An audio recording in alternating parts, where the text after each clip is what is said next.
Hi everyone, welcome to DVS Math. So continuing triangles, now we are moving on to the next exercise, that is last exercise in this lesson, exercise 2.5, and this exercise is related to Pythagoras and converse of Pythagoras theorem. So let's start one by one. So first question is like this: sides of triangles are given below. Okay, here they have given the sides of triangle. Determine which of them are right triangles. In case of right triangle,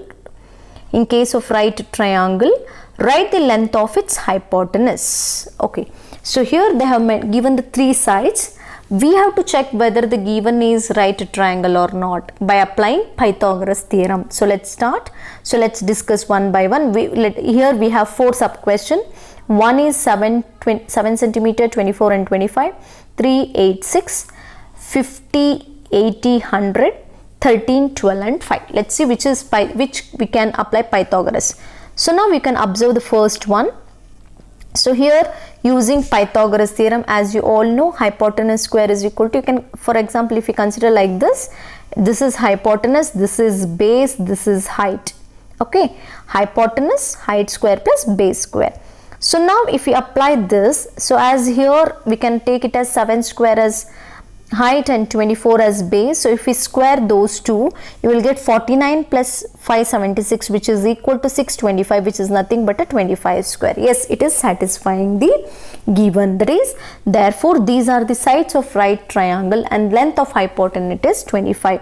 So here if we consider a triangle, hypotenuse 25, one is 24 and another one is 7. So 7 square it is 49.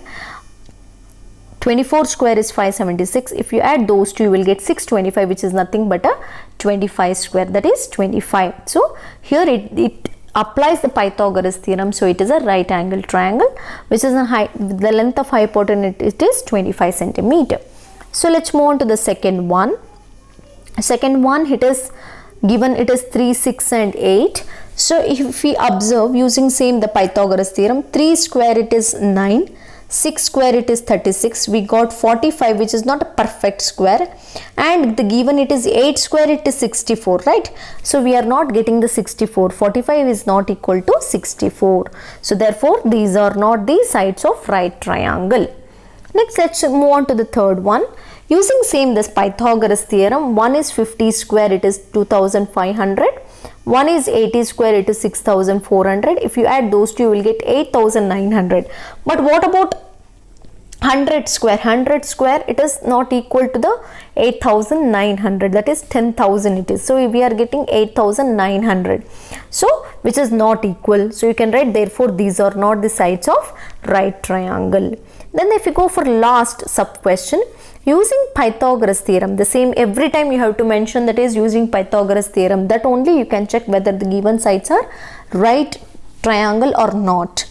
Then here applying 12 square it is 144, 5 square it is 25. If we add those two, you will get 169, which is nothing but the 13 square. So therefore these are the sides of right triangle. So what is the length of hypotenuse? It is 13 centimeter. And remember, in these type of question you have doubt, that is how to consider the hypotenuse. As I told you, the longest side in the triangle,